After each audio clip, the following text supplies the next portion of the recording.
كذاك الكتيب يميل كميل كتيب الرتيب ويهتز من شوكه والجرام. أموت وما زرت ذاك الفناء وتلك الحيامة وفيها المنى ولم أدن يوما مع من دانا لنتم المحيا وشرب المدام. لئن كان هذا فيا غربتي ويا طول حزني ويا غربتي ولحسن ظني به قربتي بربي وحسبي به يا غلام. عسى الله يشفي قليل السدود بوسل الحبائب وفك القيود فربي رحيم كريم ودود يجود على من يشاء بالجرم. الحمد لله رب العالمين. Bismillahirrahmanirrahim. قال الإمام الغزالي التوبة في القرآن تطلق على ثلاث معاني: أحدها بمعنى الخشية والهيبة، والثاني بمعنى الطاعة والعبادة، والثالث بمعنى تنزيه القلب عن الذنوب. وهذا هو الحقيقة عندها مختصرا. وعلى الجملة فالتقوى عبارة عن اتقاء سخط الله وعقابه امتثال ما به أمر واجتناب ما عنه نهى وزجر. حقيقة التقوى أن لا يراك مولاك حيث نهاك ولا يفقدك حيث أمرك. والسلام. نعم. بسم الله الرحمن الرحيم.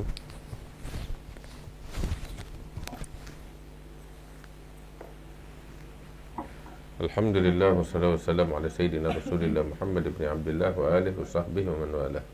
Amma ba'd. Al-Habib Abdullah bin Al-Haddad di dalam kitabnya ini beliau memulai tentang perkara ketakwaan kepada Allah. Nanti akan dijelaskan tentang apa sih definisi takwa itu. Sering kita dengar kalimat takwa di dalam Al-Quran disebut berkali-kali oleh Allah Ta'ala. Di khotib juga menganjurkan takwa. Apa sih sebenarnya takwa? InsyaAllah nanti akan dibahas definisinya itu apa. Tetapi perlu kita ketahui, ini takwa perkara yang sangat agung di sisi Allah Subhanahu wa taala.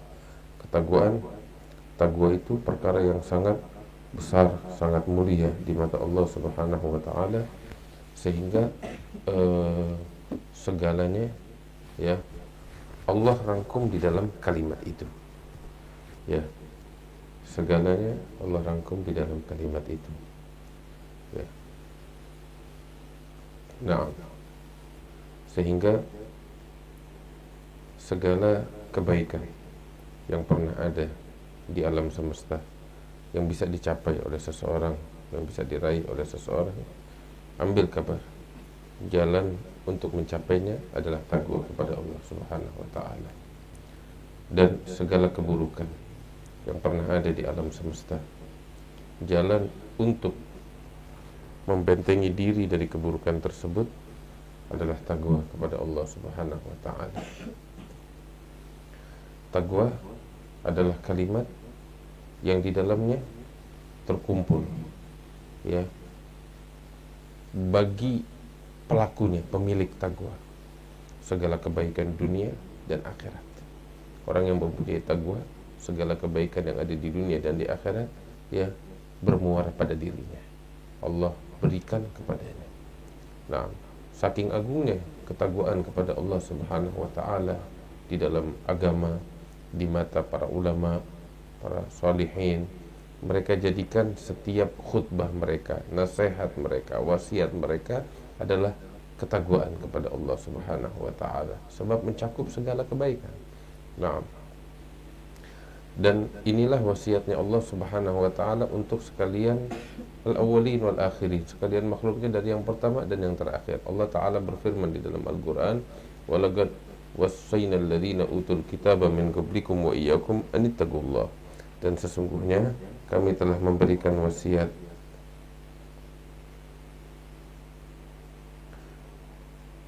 kepada orang-orang ahli kitab, orang-orang yang diberikan kitab suci sebelum kalian. Dan Allah juga memberikan wasiat kepada kalian, yaitu umat Nabi Muhammad SAW. Apa isi wasiatnya? Allah Ta'ala mengatakan, anittaqullah, hendaknya kamu bertakwa kepada Allah Subhanahu wa Ta'ala. Nah, dan di dalam perintah Allah untuk bertakwa, Allah Subhanahu wa taala berfirman di dalam Al-Qur'an, "Ya ayyuhan nasu taqu rabbakum alladzi khalaqakum min nafsin wahidah." Wahai manusia sekalian, lihat, seluruh umat manusia dipanggil oleh Allah taala.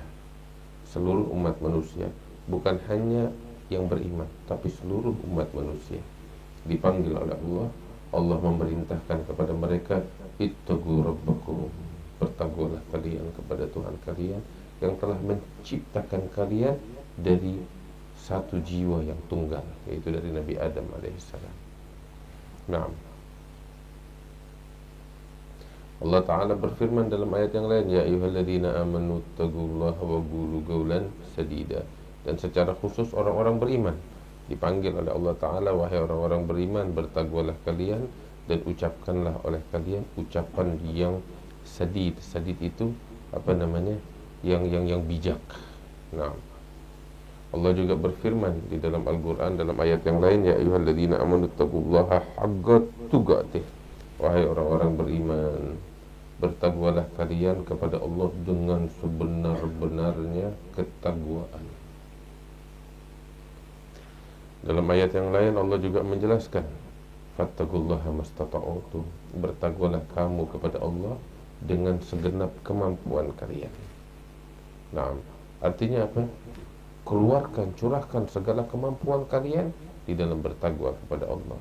La yukallifullahu nafsan illa ma ataha. Allah enggak memaksa kepada jiwa manapun yang lebih daripada kemampuannya. Nah, artinya apa? Kita ketika diperintahkan untuk bertakwa, jiwa kita, diri kita mampu untuk melakukan itu.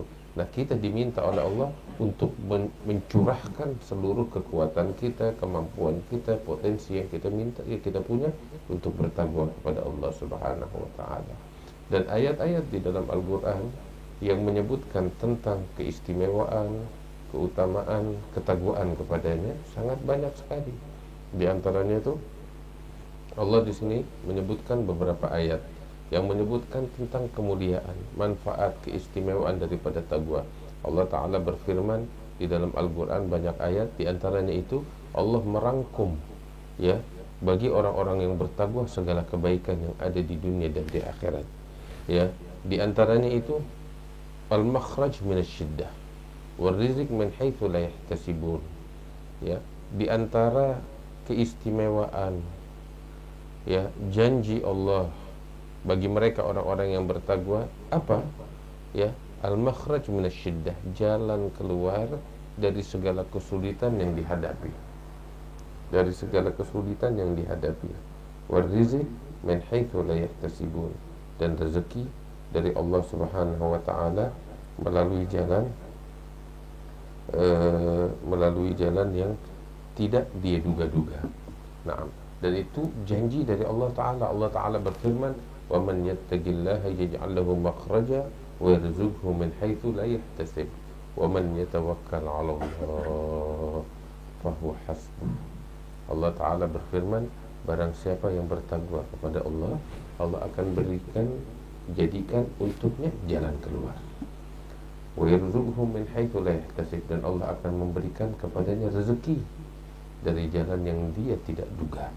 Wa man yatawakkal 'ala Allah fa huwa hasbuh, dan barang siapa yang bertawakal kepada Allah, yang berserah di dalam perkaranya kepada Allah, fa huwa hasbuh, maka Allah Ta'ala yang akan mencukupinya, dia yang akan menghandle, dia yang akan turun tangan, dia yang akan mengambil alih urusannya itu, ya, untuk diberikan yang terbaik. Nah, itu janji dari Allah, ya. Nah, cuman kadang kitanya yang mengabaikan firman Allah, layaknya orang nggak beriman. Saya kasih contoh, ya. Ada orang di antara kita ketiban utang banyak, dikejar-kejar sama debt collector. Orang nagih utang, dia kabur ketakutan, ya. Dia bingung mau bayar utang, nggak bisa. Mau keluar rumah dia kagak bisa, dikejar orang yang nagih utang. Sampai akhirnya datang salah seorang dari sahabat kita kepada kita. Saat Ali datang ke kita, tanya, kenapa kamu? Ya, saya lagi ketiban utang. Berapa utangnya? 5 juta. Ya, orang di luar udah nungguin saya mau bayar, saya nggak mampu, saya pasrah, nyerah, mau gimana? Kalau tadi bilang, ya sudah, itu utang 5 juta saya tanggung, lo tenang aja. Ente tahu, kita tahu nih Ustaz Ali duitnya banyak, ya, baik, dermawan. Dia bilang sama kita, ya, kamu tenang udah, tuh 5 juta kecil, bakal saya yang tanggung.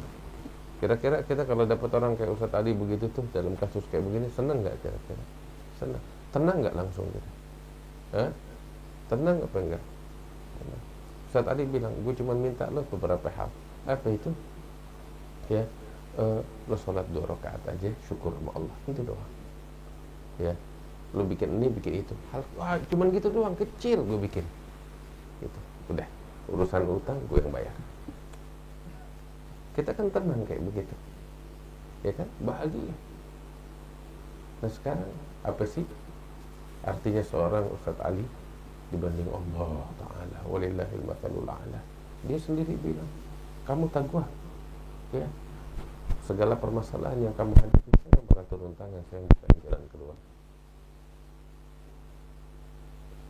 Cuman Allah minta kita taqwa. Apa itu? Taat sama perintahnya, jauh dari larangannya, kita jalanin tuntunan-tuntunannya, perintah-perintahnya. Udah, kamu jalanin itu, kelas, jalan keluar aja. Tapi kita nggak ngejalanin perintah Allah, bagaimana tuh Allah mau ngasih kita jalan keluar?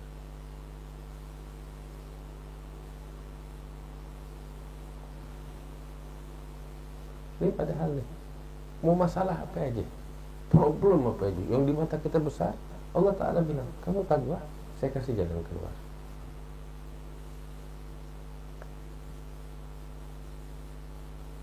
Tapi siapa di antara kita yang menjadikan firman Allah ini sebagai acuan bakat dirinya? Wahai orang-orang beriman, kita kan orang beriman sama Allah. Nah ini Allah bilang kayak begini. Nah siapa di antara kita yang menjadikan firman Allah ini sebagai acuan? Contoh, ya, problem baik itu problem individu, problem keluarga, problem skala besar, skala nasional, negara. Allah, ya, apapun itu problemnya. Sekarang kita hidup bernegara, kita dihadapi berbagai polemik, berbagai permasalahan dan problem yang bersifat nasional. Katakan ekonomi yang merosot, kemiskinan, penyakit, dan lain sebagainya. Harga jadi naik mahal. Ketika itu terjadi, kita akan dapatin semua sibuk membahas, mencari solusi dan jalan keluar. DPR lah, parlemen, pemerintah lah, dan lain sebagainya, para pemikir, aktivis, bagaimana jalan keluarnya? Semua memberikan solusi. Semua memberikan solusi. Yang mana solusi-solusi itu sebenarnya itu tajribah, atau artinya tajribah itu cobaan. Agar dicoba, bisa jadi solusi, bisa jadi enggak. Kan semuanya begitu. Teori yang berdasarkan suatu analisa, terbukti atau tidaknya belum tahu. Oh, bisa jadi terbukti kemanjurannya, keberhasilannya bagi kasus-kasus sebelumnya, tapi kasus ini belum tentu, kan gitu, namanya tajrubah. Ya, percobaan. Semuanya ngasih solusi semacam itu. Tapi kalau kita buka semua solusi yang mereka kasih, ada gak di sini solusi yang bertumpu kepada Al-Quran, ayat ini? Jujur saya nggak dapat. Setiap problem yang dihadapi langsung berurusannya bagaimana kita menyelesaikannya, ya, ekonomi dan lain sebagainya. Tapi belum pernah tuh kita dapetin contoh di parlemen atau pemerintah ketika dihadapi suatu problem, mereka bermusyawarah, ya, mereka bermusyawarah untuk mendata apa? Mendata kemaksiatan yang ada, kewajiban yang diabaikan, kewajiban kepada Allah yang diabaikan oleh diri mereka dan oleh masyarakat dan rakyat. Pernah gak kita dapetin kayak gitu? Kita kalau ngomong begini, kita dibilang orang gila, ini kolot pemikirannya. Padahal saya gak ngomong dari diri saya, Tuhan yang ngomong. Coba kamu introspeksi diri, skala nasional, negara, lihat ada kemaksiatan apa yang mewabah di negeri kita, yang kita, pemerintah, parlemen, wakil rakyat lakukan, ya, yang rakyat lakukan. Itu harus diintrospeksi, didata. Kewajiban-kewajiban apa yang diabaikan. Oh, ini ada kewajiban, ini diabaikan, disepelekan. Ini sumber permasalahan. Harusnya kan kita berpikir seperti itu sebagai orang beriman kepada Al-Quran, sebagai orang yang berbudaya. Kita orang Indonesia, budayanya kita religius. Kalau kita mau bicara secara budaya, akal sehat, bukan artinya kita menafikan upaya-upaya fisik untuk menanggulangi problem-problem itu. Bukan, kita jalankan upaya-upaya, solusi-solusi yang masuk. Tapi terkait ayat ini, bahwasanya jalan keluar dari segala permasalahan adalah taqwa, itu yang harus kita jadikan yang utama, yang lain nomor dua. Tapi ini sama sekali bukan dijadikan nomor dua, bahkan tapi diabaikan sama sekali ini ayat, sehingga nggak ada orang, negara, ya, pihak yang kita nggak dapetin. Allahu a'lam, kita nggak dapetin, jujur saya nggak tahu ada yang semacam ini, ya, yang yang ketika ada problem berintrospeksi, ini maksiat apa yang kita lakukan, baik secara individu, kelompok, atau nasional. Kewajiban apa yang kita abaikan, baik secara individu, kelompok, nasional.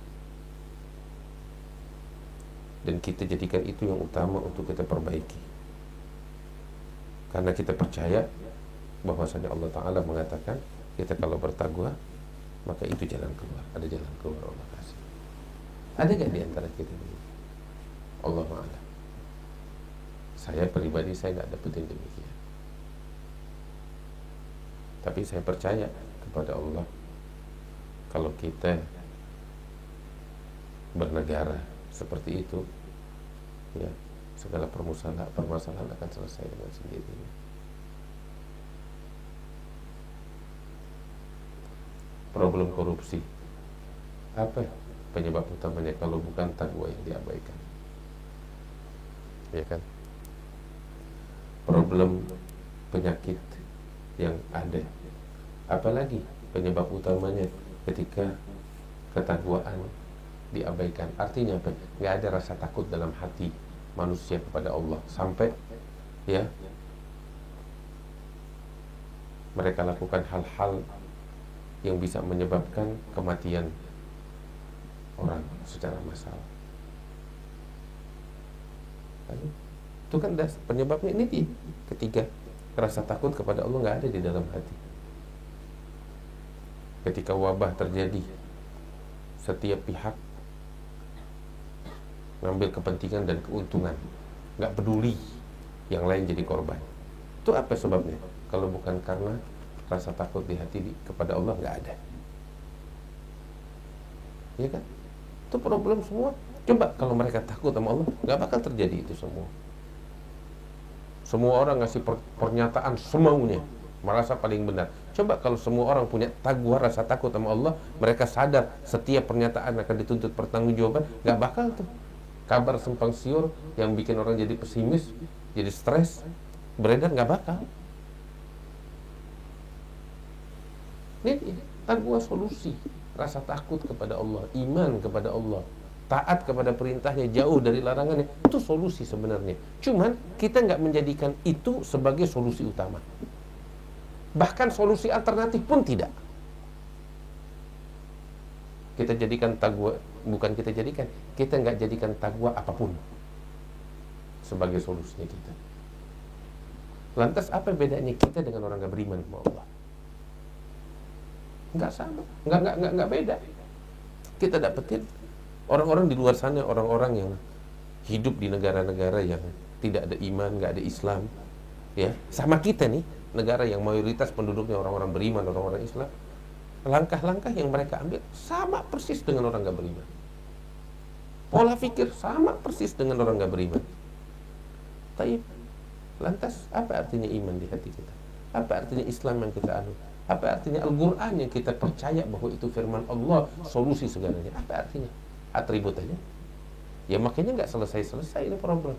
Makin waktu, makin lama, makin terpuruk, makin hancur. Bukan artinya kita mengabaikan solusi yang lain. Kita pakai segala solusi potensi yang ada, kita gunakan untuk mengeluarkan kita dari keterpurukan. Tetapi yang utama adalah itu dia, taqwa kepada Allah. Harusnya seperti itu. Ini enggak. Taqwa enggak kita jadikan sebagai yang utama, bahkan yang alternatif pun tidak. Makanya makin hancur.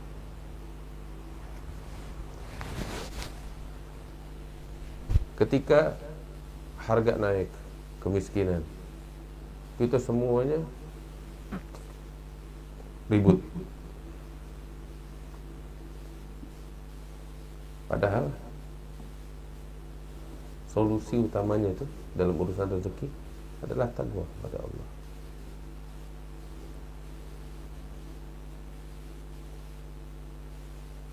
Anda kasih contoh.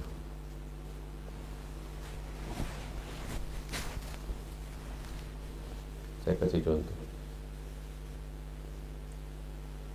Kita dapetin petani di luar sana. Petani di luar sana nanam bawang, contoh aja. Bisa yang lain dan semuanya juga begitu. Nanam bawang, sepanjang dia nanam harga stabil. Begitu panen, tiba-tiba harga anjlok, sehingga dia nih si petani terpaksa harus jual rugi. Kok bisa begitu? Itu terjadi ketika ada pihak-pihak di luar sana, ya, bermain curang. Katakan dengan mengimpor bawang dari luar, ya, ngambil bawang dari luar dengan harga yang jauh murah, ya, sehingga bawangnya petani di sini, ya, nggak bisa dijual dengan harga yang yang standar, harus di bawah atau sama minimal dengan harga bawang impor, contoh. Sehingga terpaksa mereka harus jual rugi, kalau nggak ada yang beli bawangnya mereka. Nah, metode-metode semacam ini kan metode kecurangan. Metode kecurangan untuk menghancurkan harga para petani yang selama ini menanam. Ini sebagai contoh. Itu salah satu metode atau cara permainan kotor, dan masih banyak lagi permainan-permainan kotor di dalam itu. Nggak cuma sekedar impor aja, banyak lagi permainan, ditekan. Ini kan penjajahan. Itu sebagai contoh. Dan ini berlaku bukan untuk bawang aja, beras, cabai, daging, Mohon maaf, sampai jengkol juga begitu. Di waktunya panen, anjlok. Kenapa? Ada tangan-tangan kotor. Nah ini dampaknya apa? Bakal datang satu waktu, para petani trauma. Mereka nggak mau menanam lagi. Ketika mereka nggak mau menanam lagi, kita yang hancur, rakyat yang hancur, masyarakat yang hancur. Mereka kagak punya bahan makanan pokok yang diproduksi. Itu dia. Itu dampaknya. Nah itu semua penyebabnya apa? Kecurangan itu apa sih? Ya, kebalikannya takwa. Ketika ini orang-orang nggak bertakwa kepada Allah, nggak takut sama Allah, nggak taat kepada Allah, dia melanggar larangan-larangan, batasan-batasan, mereka langgar. Ya, kecurangan itu kan kemungkaran, ya, menyalahi ketakwaan, berantakan, hancur semua, dampaknya panjang. Nah, padahal ketika mereka semua bertakwa kepada Allah, takut sama Allah di dalam bersikap, di dalam berbuat, di dalam melangkah, mereka akan ketika rasa takut mereka tuh akan mendorong mereka untuk peduli kepada orang-orang yang lemah, untuk mempertimbangkan banyak hal, ya kan? Dari situ, ya, sikap-sikap curang sirna. Ketika kecurangan sirna, ekonomi naik, rezeki datang dari Allah melalui jalan yang nggak kita duga-duga. Ini sebagai contoh aja yang bisa dicerna sama akal kita. Tapi ketika kita abaikan takwa, pintu rezeki ditutup. Bukan Allah yang nutup, kita yang nutup ketika kita mengabaikan takwa. Allah. Ini salah satu ayat yang perlu kita renungkan.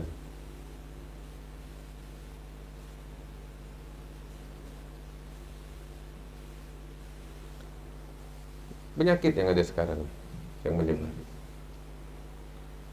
Selama saya katakan, selama masih ada orang yang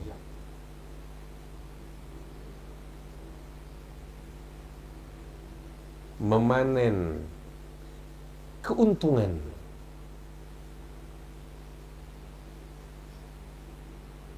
dalam tanda petik, ya, keuntungan yang nggak seharusnya dia panen dari wabah yang ada ini. Ambil kabar, tuh wabah nggak bakal pernah selesai.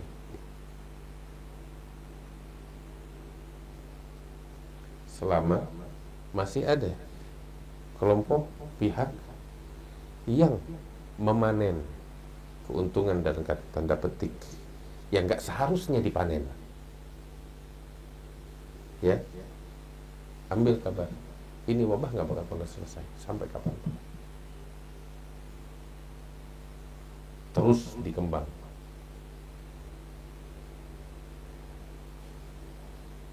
Hingga akhirnya nanti kehancuran yang makin besar.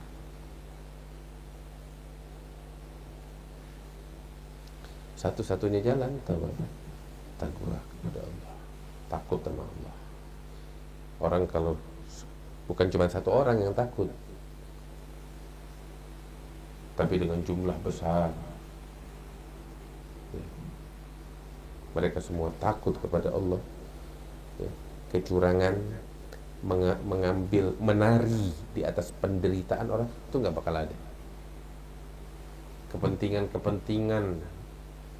keuntungan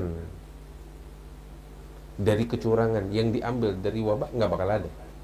Maka dengan sendirinya itu penyakit bakal menjadi penyakit yang wajar, dan dengan sendirinya sebentaran akan sirna. Tapi karena di situ masih ada orang-orang yang memanen keuntungan yang nggak seharusnya dia panen, ya, ini penyakit nggak jadi penyakit yang wajar, dan terus nggak bakal selesai hingga kehancuran besar-besaran. Na'udzubillah. Ini sebagai contoh. Lantas solusinya apa? Lu takut sama Allah, itu takut sama Allah, itu solusinya. Rasa takut kepada Allah bukan skala individu, bukan skala kelompok kecil, tapi skala besar, biar pada takut kepada Allah. Itu solusinya. Bakal datang kesehatan, kebahagiaan, ketentraman dari Allah Subhanahu wa taala. Dan itu janji Allah. Wa man yattaqillaha yaj'al lahu makhraja wa yarzuqhu min haitsu la yahtasib wa man yatawakkal 'ala Allah fa huwa hasbuh. Wallahu ta'ala a'lam. Mudah-mudahan Allah jadikan kita sebagai orang-orang yang bertakwa kepadanya ya rabbal alamin, berkebul tamami kulli sul. Wa sallallahu alaihi batilan wa ila hadratin nabi Muhammadin sallallahu alaihi wa sallam. Al-Fatihah.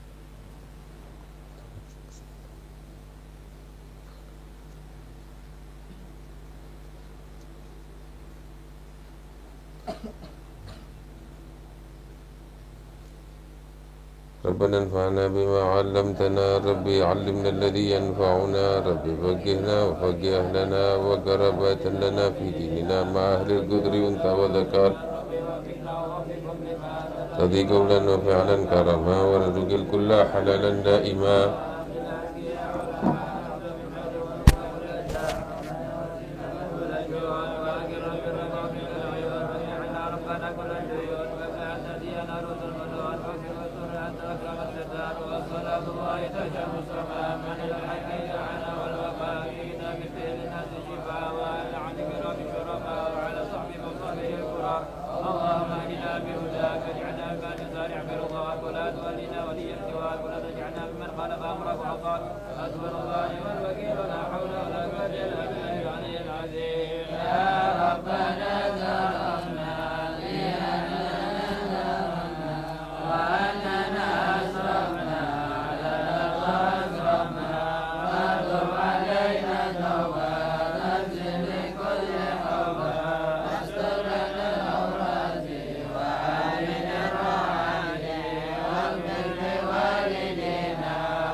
بالقبول تمام كل سورة لحضرة الرسول. الفاتحة.